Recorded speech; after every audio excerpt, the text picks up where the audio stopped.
Ibnu Qayyim rahimahullah mengatakan, lanjutan bahasan kita, banyak kalangan salaf yang berkata,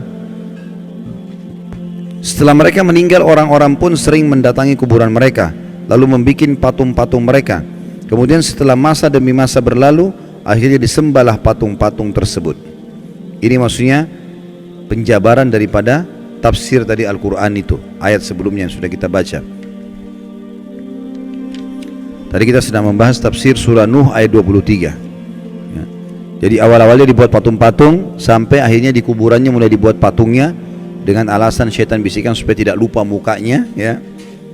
Lalu kemudian mulailah berjalan waktu, lama-lama orang jadi sembah ya. Sembah itu berarti, sembah artinya kalau kita bilang iyyaka na'budu, hanya kepadamu kami menyembah. Sembah itu tunduk, patuh, cinta ya. Itu semua makna-makna sembah. Jadi akhirnya berlebihan pada benda-benda mati seperti ini.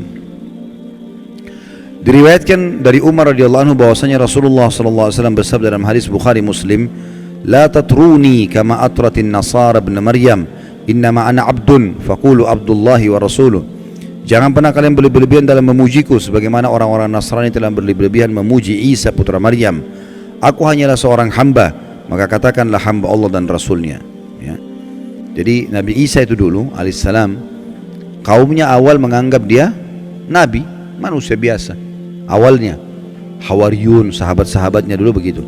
Berjalan waktu, mereka mulai menganggap Isa ini manusia suci dan lahir tanpa ayah, berarti dia anaknya Tuhan. Mulai pindah ke situ, namanya gulu, berlebihan. Akhirnya memposisikan Nabi Isa alaihissalam bukan lagi pada posisinya sebagai utusan Allah saja, tapi sudah luar biasa, sampai pada tingkat yang menganggap Isa dan ibunya Maryam alaihissalam adalah Tuhan. Awalnya tidak, tapi lama-lama ke situ. Awalnya cuma, oh ini orang soleh, ini nabi. Oh, akhirnya mulailah diinterpretasikan, dijabar-jabarkan. Nah ini kayaknya dia lahir tanpa ayah, berarti anaknya Tuhan nih. Nah berarti ya, supaya kita tidak lupa buat patungnya. Sekarang orang Nasrani banyak tidak sadar, mereka bukan lagi sembah Allah, bukan juga bahkan sembah Nabi Isa, tapi sembah apa? Patung. Ditaruh patung di situ, mengatakan itu patung Nabi Isa, patung Maryam. Patung nggak ada hubungannya sebenarnya, tapi seperti itu. Dan apa bedanya dengan kaumnya Nabi Nuh yang tadinya buat patung, awal-awal diminta-minta, lama-lama akhirnya disembah gitu. Sementara Nabi Isa alaihissalam berlepas tangan dengan itu ya. Saya nggak tahu sudah pernah saya bacain belum dalam surah Al-Maidah ayatnya. Belum. Kita buka sekarang Al-Maidah, kita lihat bagaimana Nabi Isa alaihissalam nanti pada hari kiamat itu kalau tidak salah di ayat 116 ya.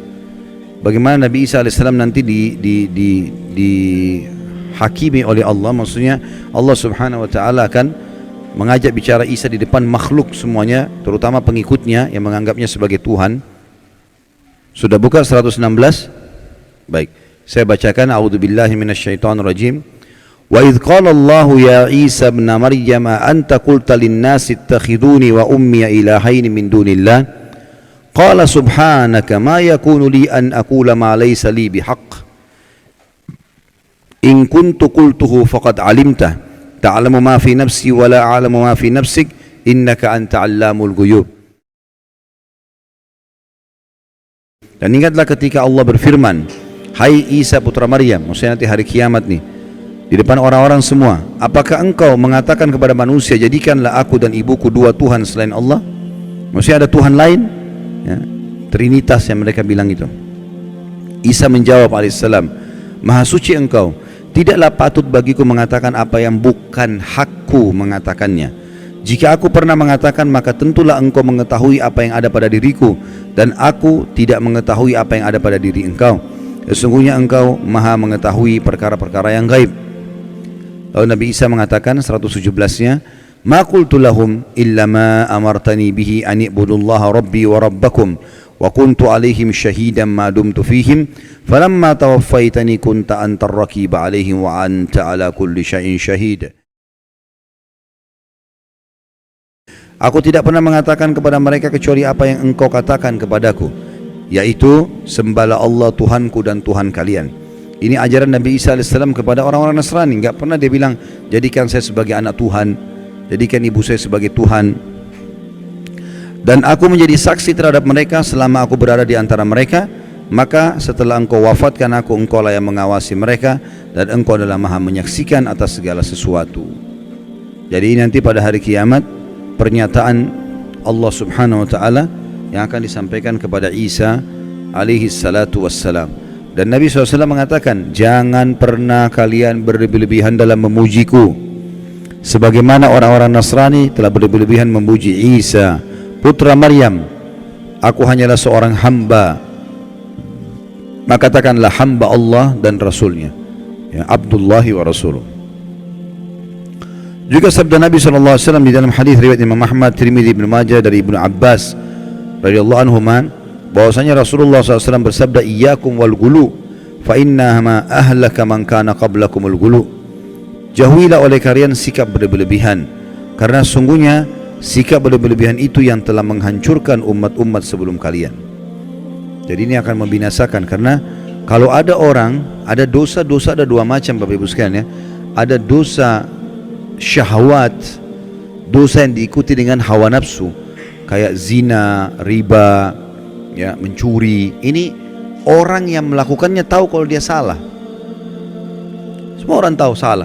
Mukul orang, gunjing, ambil barang orang lain, dia tahu dirinya salah. Jadi lebih mudah taubat. Tapi yang masalah dosa kedua, namanya dosa syubhat. Syubhat semua dalam hidupnya. Dia pikir dirinya ibadah padahal selagi salah. Ini bahaya sekali. Orang nggak tahu masuk dalam syirik, masuk dalam bid'ah. Dia pikir dirinya ibadah padahal sebenarnya salah. Diingatkan Rasulullah tidak pernah contohkan, nggak apa-apa. Loh kok nggak apa-apa ini? Gimana caranya nggak apa-apa? Nabimu tidak pernah contohin, nggak apa-apa? Gimana? Sahabat nggak pernah contohin, nggak apa-apa? Ini bahaya sekali, ini resikonya besar ya. Seakan-akan orang mengatakan kalau Rasulullah SAW masih hidup, tidak apa-apa ya Rasulullah, saya kerjain nih. Walaupun anda belum ajarkan. Kira-kira kalau dia bilang begitu depan Nabi, diapain sama Nabi itu? Pasti dia dihardikin, tidak boleh. Gimana caranya? Ya.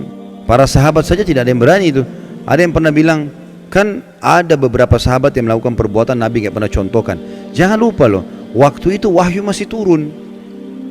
Dan ada dalam sunnah-sunnah Nabi ada namanya kauliyah, perkataan, ada fi'liyah, ada perbuatan, ada takririyah, persetujuan Nabi. Kalau sesuai dengan wahyu, Nabi nggak tegur, Nabi biarin aja. Kalau dilarang, Nabi larang, karena wahyu lagi proses turun. Kalau sekarang Nabi SAW sudah meninggal, agama Islam sudah sempurna, gitu kan? Untuk apa kita mengatakan boleh kita tambah-tambah? Kan jadi masalah. Syubhat jadi dia pikir dirinya ibadah padahal lagi salah. Kan ini jadi masalah ini. Habis waktunya bertahun-tahun dalam hal-hal yang tidak ada gunanya, gitu kan? Orang jaga kuburan, di situ dipakai kesyirikan. Orang minta-minta pada jenazah, dianggap dirinya ibadah. Duit ambil dari situ, hidup dari situ, ini kan masalah ini. Jadi banyak orang subhanallah tidak sadar padahal dia masuk dalam dosa syubhat. Dan ini lebih bahaya karena orangnya susah taubat. Dianggap dirinya benar soalnya. Ini masalah ini, ya. Mudah-mudahan Allah selamatkan kita dari situ.